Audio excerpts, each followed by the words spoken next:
Good thing my vintage metal shirt's keeping me warm. Yeah. I'm Derek Diedrichson for Tiny Yellow House.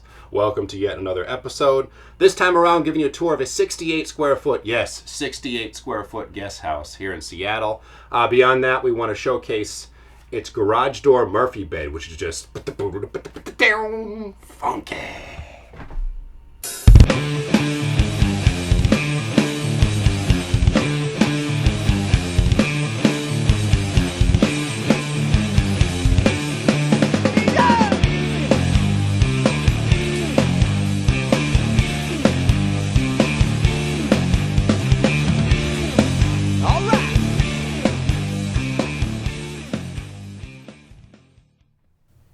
So I've been in 4 flights and 2 shuttles in one single day, pretty much this day, to get here in SEATTLEG. I've heard some of the hip hoppers, Sir Mix-a-Lot do that, so I figured I'd work it in there to get here in the city. So one might say I'm sleepless in Seattle. I had to go there. That's why they pay me the big bucks to crack the bad jokes. Waka waka! Christopher Smith, one of the filmmakers behind Tiny the Movie, an upcoming documentary on the tiny housing scene. Behind the cameras today, upcoming, we have an episode on a container surf shack, another on the Jamaica Cottage Shop in Jamaica, Vermont, a writer's haven cabin that they build, and more. But right now, let's get to the tour. So I first arrived at this place. It's 68 square feet, and I thought to myself as I entered, my God, I heard it's got a bathtub, it's got a bath, it's got a sleep loft, it's got a Murphy bed. I'm like, how the heck is this dude Hal going to fit all this in here? Somehow he has managed to, which shocks and impresses me, and I'm a tiny house guy. So let me point out a few of the facets here. Ways by which you can learn if you're into tiny houses and designing one, or just a maker in general. Learn how to just find storage space and make everything fit into a tiny, tiny little dwelling. Ignore the man behind the curtain. All right, here's the crapper, the toilet. But this room doubles so as to be able to fit this in this tiny house it's right back here, as your shower stall. It's all tiled, waterproof. The floor is concrete with a drain in the center of it. Most of this, as you see in a lot of tiny houses, rips from boating technology or the boating space arrangement of old. This is how they do it. It's called a wet bath. Cool thing Hal did here with some poly panels. This closes for your shower, thereby waterproofing the camera that's currently filming me. Now here's something I have to show you. It's kind of cool slash creepy in a John Wayne Gacy's bathtub basement way. There's a lot of shelving. I mean, this is 101 here. Space saving 101. There's a bathtub in the floor. There is a lot of different tiering here in terms of getting up to this loft, a sleep loft, which we'll show you. Actually, let's show you right now, which is pretty awesome. And it's got access to this little living roof, a little deck up there. Aside from that, though, most everything is stowable. But if you check it out, the sink back here, at first I didn't realize it, it's a little salad bowl. Because you rarely find sinks that small that you can, fabricate or build into a bath of this size. Isn't that awesome? Now when he first showed me this, I saw the hole. I'm like, how does he fill the thing? There's a tap over here connecting to the water supply for the regular bathroom, for the bathroom. This hose goes in here, and you fill the tub that way. This is a car or a van rear side view mirror. And he's just been really creative with a lot of the ways in which he's snuck everything into this house. So when you're not using this to get up to the loft, actually it goes this way.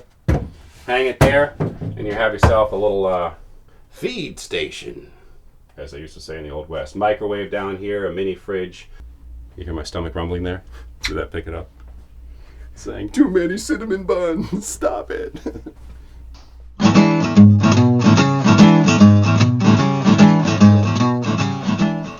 Hi, I'm Hal, and I'm going to show you my garage door Murphy bed.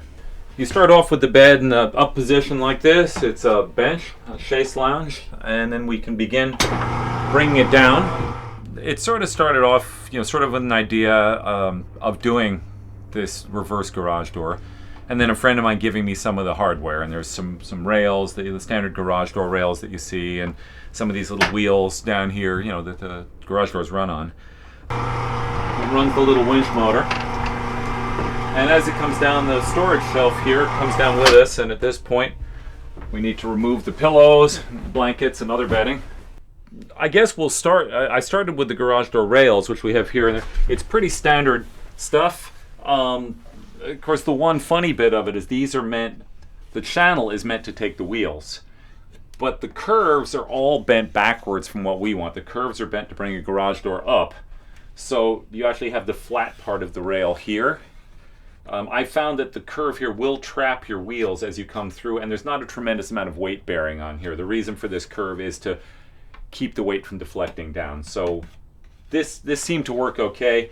So in this instance, I just screwed these with very flat headed screws right to the wall. They're very broad pan headed screws in here, so that as the wheels come past, they tend to jump off of these things. They don't hang on them. You don't want anything really obstructing them in the track.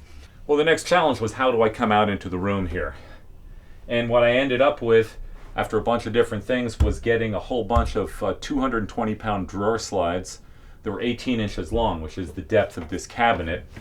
I took them apart and I went through, I put them together like a lightsaber, and I welded through some of the holes. So I welded the skinny part of one to the fat part of the next. The gravity of the bed comes down, grabs this lip and pulls this out.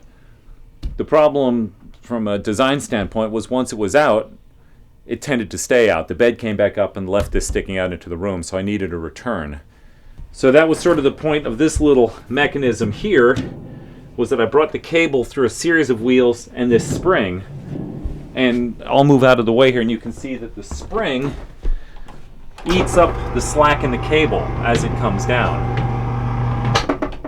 I'm still working on a blanket exclusion device or bed for down here, because these wheels have a habit of sucking the sheets into the rail, and I've lost a blanket and some sheets that way. So I think it's going to last a long time. I have a couple of improvements to make that should add to that and make it a little more foolproof.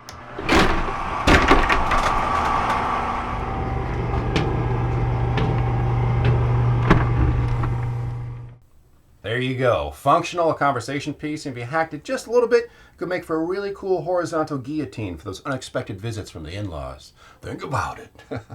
That's pretty morbid. I'm Derek Diedrichson for Tiny Yellow House. Thanks for joining us, and I will see you next time.